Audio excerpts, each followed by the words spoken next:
Hello hello. Light का question चल रहा है ना। क्वेश्चन नंबर बताओ।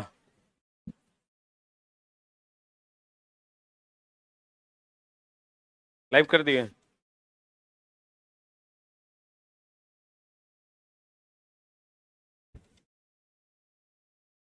क्वेश्चन नंबर बोलिए। हाँ, साउंड हल्का बढ़ा दो यार।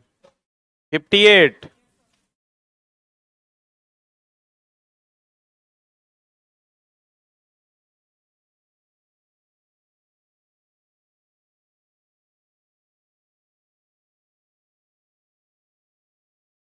यही से ना। कहता है सूरज की रोशनी को उसके संघटक रंगों में विभाजित कर सकता है कौन रे? प्रिज्म। प्रिज्म है ना। संघटक रंग मतलब हो गया 7 रंग। संघटक रंग मतलब कितना रंग? तो 7 रंग में कौन विभाजित करता है? प्रिज्म। क्या होगा आंसर? ए की बी की सी। एक साधारण आवर्धक ग्लास। हम बोले थे आवर्धक ग्लास। आवर्धक का मतलब बड़ा, ग्लास का मतलब लेंस। बताइए आंसर क्या होगा? एगो दिया है उच्च फोकस लंबाई का उत्तल लेंस, निम्न छोटी फोकस लंबाई का अवतल लेंस, उच्च फोकस लंबाई का अवतल लेंस, छोटी फोकस लंबाई का उत्तल लेंस। क्या होगा आंसर? ए की बी की सी की डी? डी। बोलो ने। चला ई तो फिक्स है ना कि उत्तल लेंस होगा। कौन लेंस होगा? आज जितनी छोटी फोकस लंबाई होगी उतना बड़ा प्रतिबिंब बनेगा। लिख लो। फोकस दूरी जितनी कम होगी,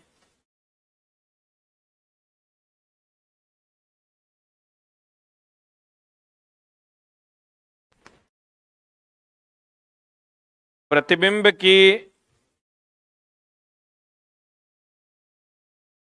प्रतिबिंब उतना बड़ा होगा।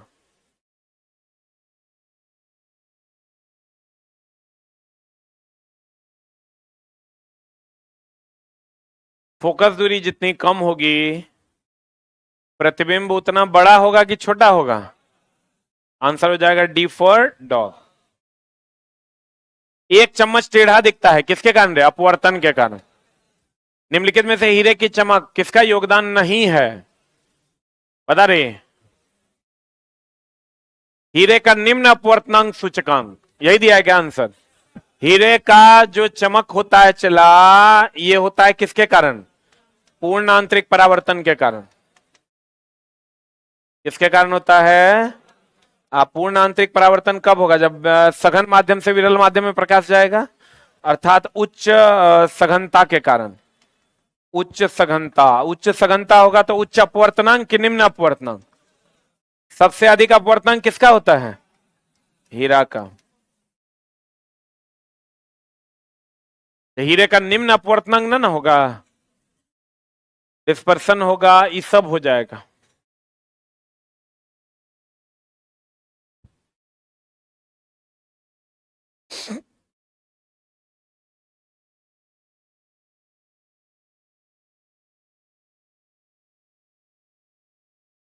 हो गया।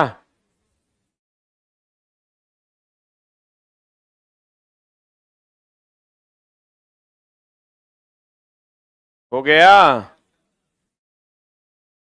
वायु के निरपेक्ष अपवर्तनांक सूचकांक कितना होता है? 1.003 होता है।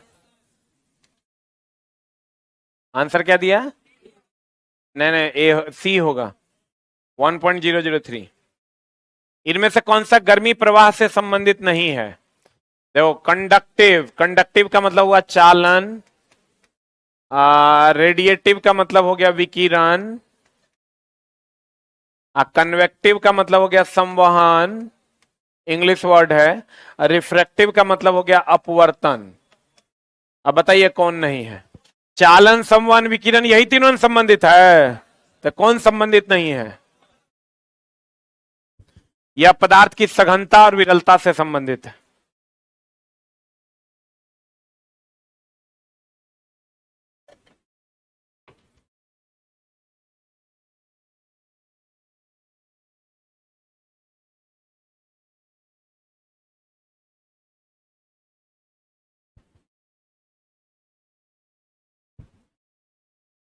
हो गया? अरे हुआ। निर्वात में एक माध्यम से प्रकाश की गति के अनुपात को क्या कहा जाता है? निर्वात से एक माध्यम, आपको पता है ना म्यू बराबर फॉर्मूला क्या होता है? निर्वात में प्रकाश की चाल आप बटा माध्यम में प्रकाश की चाल। बताइए क्या होगा आंसर? रिफ्रैक्टिव इंडेक्स होगा। इसी को ना म्यू कहते हैं, अपवर्तनांक या अपवर्तनीय सूचकांक। इस म्यू को कहते हैं चला रिफ्रैक्टिव इंडेक्स, रिफ्रैक्टिव इंडेक्स या अपवर्तनांक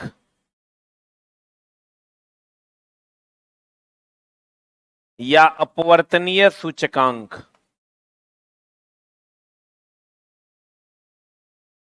या अपवर्तनीय सूचकांक। रिफ्रैक्टिव इंडेक्स, अपवर्तनांक या अपवर्तनीय सूचकांक। निर्वात में प्रकाश की चाल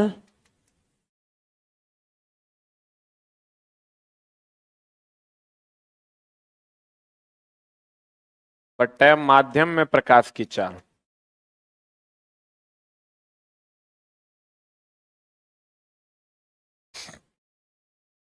लिखा?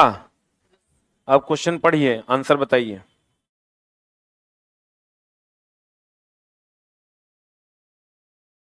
निर्वात में प्रकाश की चाल बटा माध्यम में प्रकाश की चाल को क्या कहते हैं? अपवर्तनांक। क्या कहते हैं चला? अपवर्तनांक कहते हैं। निर्वात में प्रकाश की चाल अब बटा किसमें प्रकाश की चाल? माध्यम में प्रकाश की चाल को क्या कहते हैं? अपवर्तनांक कहते हैं। क्या कहते हैं चला? अपवर्तनांक कहते हैं। अगला, रात के समय तारों का टिमटिमाना सही है। किसी भी माध्यम में पूर्ण आंतरिक अपवर्तन सूचकांक हमेशा होता है एक से अधिक, पीछे भी बताए हैं। जब प्रकाश की किरण एक सघन माध्यम से विरल माध्यम में विचरण करती है तो क्या होगा? सघन से विरल में जाएगा तो अविलंब से दूर जाएगा। क्या होगा आंसर? धीमा होगा कि तेज होगा? अविलंब से दूर और तीव्र होगा। सही है। किसी माध्यम में प्रकाश की किरणों के झुकाव को क्या कहते हैं? अपवर्तन कहते हैं। अरे माध्यम में प्रकाश की किरण जब झुक जाएगी या तो अविलंब की ओर या अविलंब से दूर, तो उसको क्या कहते हैं? अपवर्तन। वायुमंडलीय अपवर्तन के कारण सूर्योदय और सूर्यास्त में लगभग कितना मिनट का अंतर? निम्न से कौन सा विकल्प कुछ निश्चित पदार्थों के अपवर्तन सूचकांक के सही आरोही क्रम को दर्शाता है? बता। अपवर्तन सूचकांक मतलब जो आरोही मतलब बढ़ता कि घटता? बढ़ता ना, बोले ने। तो सबसे ज्यादा होगा नमक, सबसे ज्यादा कौन होगा? सबसे कम होगा बर्फ, क्योंकि बर्फ तैरता ना है, तो बर्फ का घनत्व या अपवर्तनांक सबसे कम। तो देख लो केकरा में, हमको लगता है यही होगा, यही दिया है क्या? सबसे कम होगा किसका? बर्फ का। सबसे ज्यादा किसका होगा? नमक का। ये क्यों? हमको पता है चला जी कि अपवर्तनांक जो है समानुपाती होता है सघनता के। पढ़ाए हम आपको। सघनता जो है ये घनत्व ही ना है। सबसे कम घनत्व बर्फ का होता है, तब ना पानी में तैरता है। बोले रे।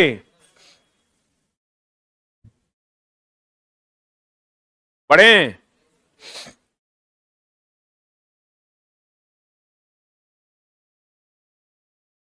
पढ़े? इनमें से किस माध्यम का अपवर्तनांक सबसे कम है? जो सबसे कम सघन होगा हवा। अपवर्तनांक का अगर बात कीजिएगा तो सबसे ज्यादा होता है ठोस का, उससे कम होता है द्रव का, और सबसे कम होता है गैस का।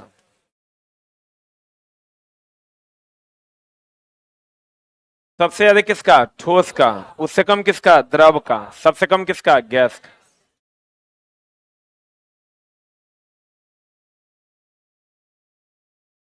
होगा?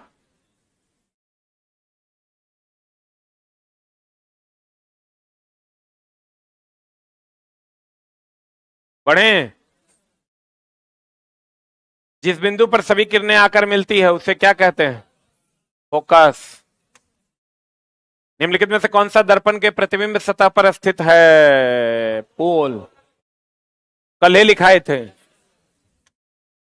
एक दर्पण एफ बराबर क्या होता है? R/2। आर बराबर क्या होता है? 2F। क्या होगा आंसर? सी नंबर। बोलो रे। किस स्थिति में एक अभिलंब की किरण, आपतित किरण और परावर्तित किरण सभी एक ही सतह पर स्थित होती है? आपतन कोण की स्थिति में क्या? अपवर्तन और परावर्तन दोनों में? यही ना चलन लॉ है। डैश के कारण आकाश में तारे टिमटिमाते दिखाई देते हैं। प्रकाश तंतु, पूर्णांतरिक परावर्तन, ऑप्टिकल फाइबर। परावर्तित किरणें वास्तविक प्रतिच्छेदन द्वारा निर्मित प्रतिबिंब जो हम स्क्रीन पर देखते हैं वो कैसा होता है? जो हम देख पाते हैं वो वास्तविक है, जो हम नहीं देख पाते हैं काल्पनिक है। बोलो। एक उत्तल लेंस की फोकस लंबाई, उत्तल लेंस है, उत्तल लेंस की फोकस लंबाई इस साइड में होती है। पॉजिटिव की निगेटिव? हाँ, धनात्मक। बोलो। किसी वस्तु का प्रतिबिंब उसके वास्तविक आकार से को प्राप्त करने के लिए वस्तु को उत्तल लेंस के सामने कहां रखा जाता है? वास्तविक आकार 2F1 पर। बोलो रे। दर्पण होता तो सेंटर पे। अवतल लेंस की नाभिया लंबाई, नाभिया लंबाई मतलब फोकस लंबाई। नाभिया लंबाई मतलब फोकस लंबाई। बताइए प्लस की माइनस? इस साइड में होती है, ऋणात्मक। बोलो हाँ या ना।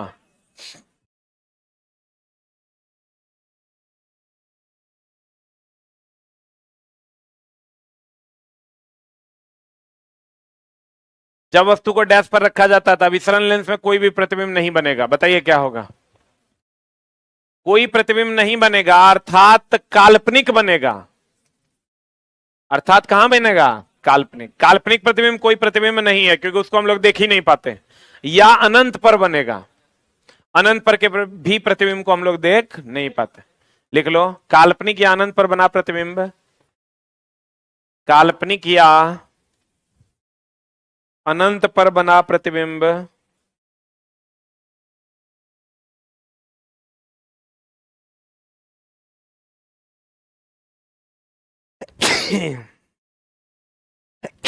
कोई प्रतिबिंब नहीं है। काल्पनिक या अनंत पर बना प्रतिबिंब कोई प्रतिबिंब नहीं है। कोई प्रतिबिंब नहीं है क्योंकि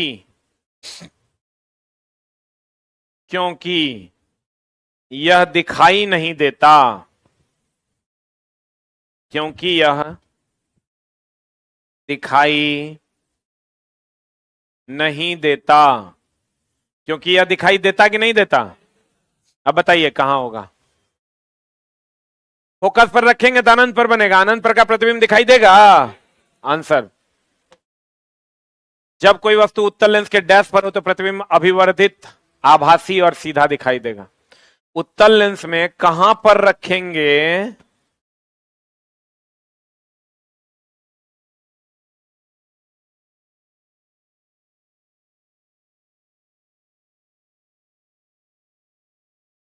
कहां पर रखेंगे कि प्रतिबिंब अभिवर्धित, अभिवर्धित मतलब बड़ा, और आभासी बोले तो काल्पनिक, आभासी बोले तो असीधा। तो भैया F1 और वो के बीचन रखते हैं तो ये इधरे बनता है। ये कैसा बनता है? काल्पनिक, सीधा और बड़ा। क्या होगा आंसर? F1 और ओ के मध्य। क्लास शुरू से किया होगा, समझ में आएगा। यहां रखते हैं तो इधरे न बनता है आंसर। हाँ, देख लेते हैं, पहले ही लिखो ना।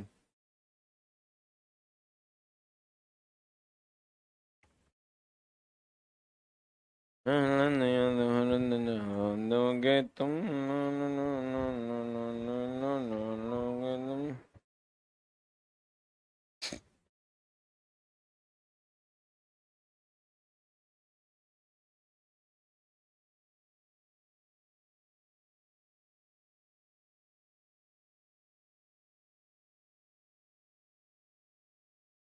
हो गया।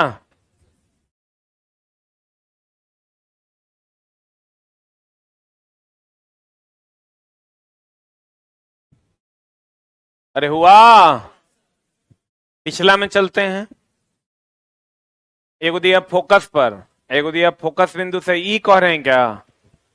फोकस बिंदु से पहले ये भी चला आंसर होगा, लेकिन इसका एग्जैक्ट आंसर अभी यही होगा। ई नहीं रहता तब डी नंबर आंसर हो जाता,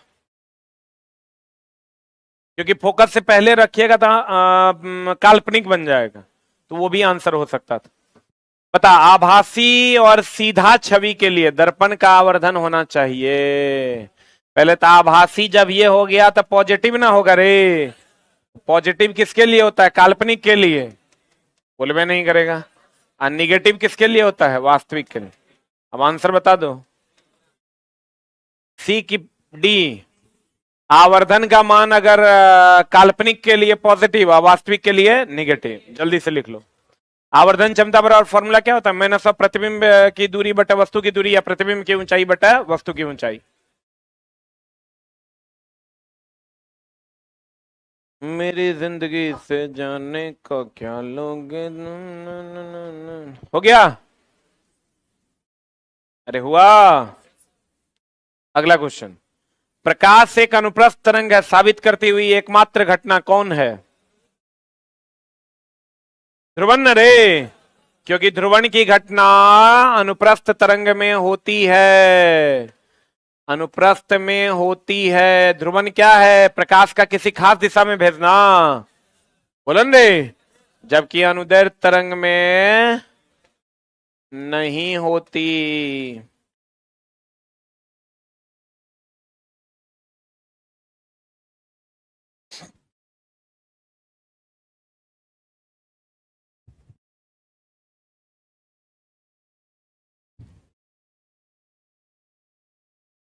अनुप्रस्थ में होता है जबकि अनुदैर्घ्य में नहीं होता।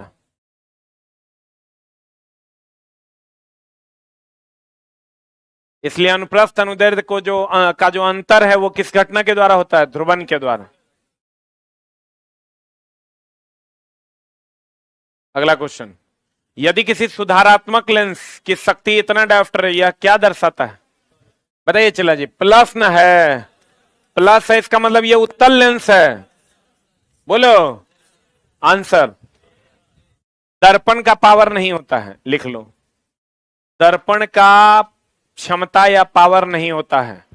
पावर केवल लेंस का होता है। दर्पण का क्षमता या पावर नहीं होता।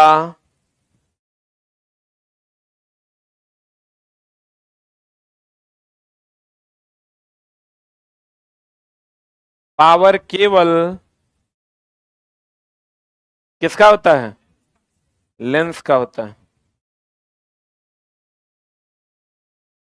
दर्पण का क्या नहीं होता है? पावर और क्षमता दर्पण का नहीं होता। किसका होता है? लेंस का। अवतल लेंस, प्रकाशीय केंद्र से होकर गुजरने वाली प्रकाश की किरण अपवर्तन के बाद कहां निकलेगी? कौन लेंस है रे? अवतल लेंस ना। ये अवतल लेंस है। कहता है प्रकाशीय केंद्र से, ये प्रकाशीय केंद्र है, इससे होकर अगर कोई किरण गुजरेगा तो कहता है अपवर्तन के बाद कहां से निकलेगी? ए की भी किसी, बिना किसी विचलन के सीधे निकल जाएगी। कोई विचलन नहीं होगा। जब कहां से निकलेगी? प्रकाशीय केंद्र से। हो गया। उत्तल में भी चला। अवतल ही नहीं, उत्तल में भी अगर प्रकाशीय केंद्र से गुजरेगा तो इसमें कोई विचलन नहीं होगा, सीधे निकल जाएगा। मेरी जिंदगी हो गया। अरे हुआ।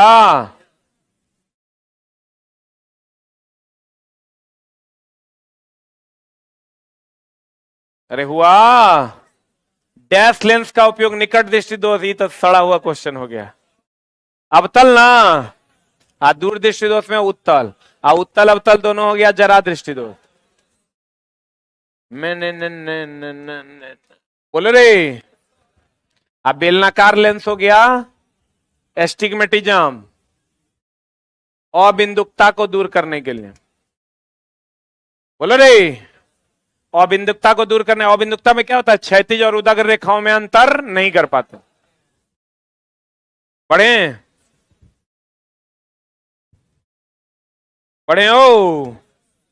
एक विकार जिसमें एक व्यक्ति दूर की वस्तु को स्पष्ट रूप से नहीं देख सकता है, इसका मतलब निकट दृष्टि दोष। निकट दृष्टि दोष मतलब मायोपिया, दूर दृष्टि दोष मतलब हाइपरमेट्रोपिया। कलर ब्लाइंडनेस हो गया, नाइट ब्लाइंडनेस। स्ट्रॉबिसियम जो है ये आप पढ़िएगा उसमें बायोलॉजी में। दूर दृष्टि दोष से पीड़ित कहां पर बनता है, दूर दृष्टि दोष से पीड़ित है व्यक्ति चला तो नजदीक से आने वाली प्रकाश की किरण फाड़ के न पीछे निकल जाती है। बोलो तो कहां, ये रेटिना, ये क्या कॉर्निया, बता रेटिना पर कि रेटिना से पीछे, ए की बी किसी, रेटिना से पीछे। बोलो रे, सही की गलत, ये कौन दोष है, दूर दृष्टि दोष। निकट दृष्टि दोष होगा तो क्या होगा,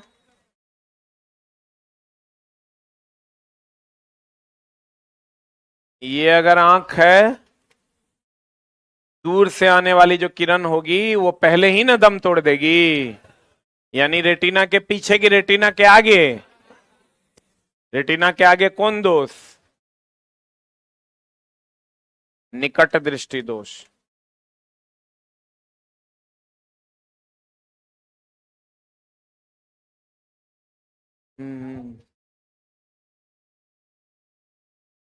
आगे भी बनाएगा पीछे भी बनाएगा, वो तो डिपेंड करेगा, नजदीक का देखेगा तो पीछे बना देगा और दूर का देखेगा तो आगे ही बना देगा, तब ना दोनों दोष होगा।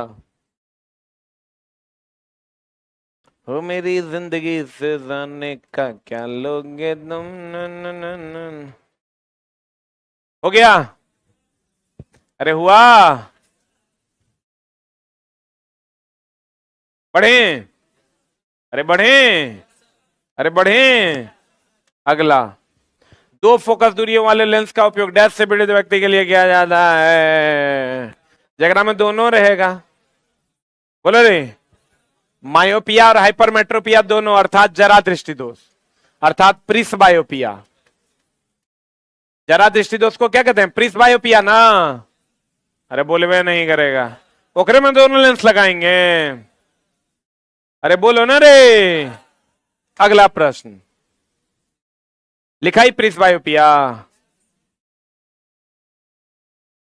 हो ला ला ला ला ला। बढ़े,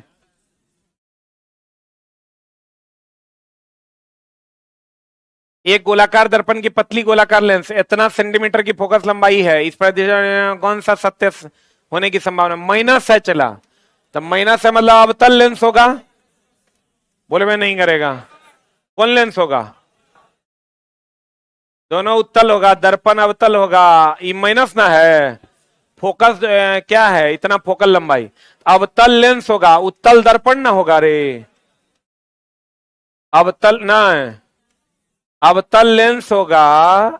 देखो दर्पण की अगर हम बात करें,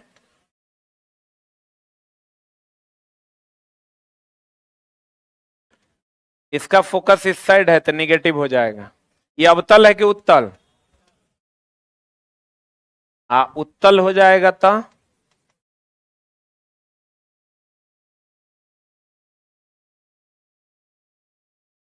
इसका फोकस इस साइड है तो ये निगेटिव की पॉजिटिव। लेंस की अगर बात करोगे उत्तल लेंस हो जाएगा तो इसका फोकस क्या हो जाएगा? पॉजिटिव। अवतल लेंस तो इसका फोकस हो जाएगा क्या चला? पॉजिटिव। अवतल लेंस हो जाएगा, इसका फोकस क्या हो जाएगा? निगेटिव। अब बताओ, उत्तल दर्पण का भी पॉजिटिव, अवतल लेंस का भी पॉजिटिव, तो दोनों उत्तल न होगा रे। निगेटिव है तो दोनों अवतल हो। देखो अवतल लेंस है ही, अवतल लेंस का भी निगेटिव है और अवतल दर्पण का भी निगेटिव होता है। पढ़ाएंगे तो और फेयरवेल मनाए। हाँ सर लोग आ गए हैं? हो गया? अरे हुआ? आंसर बना लीजिएगा, ये सब पढ़ाया हुआ है। आप लोग चलो क्वेश्चन बनाइए और मेरा एक क्लास और लेकिन हम लेंगे इसमें न्यूमेरिकल का, क्योंकि न्यूमेरिकल में तो और फट जाएगा। क्वेश्चन और कितना है?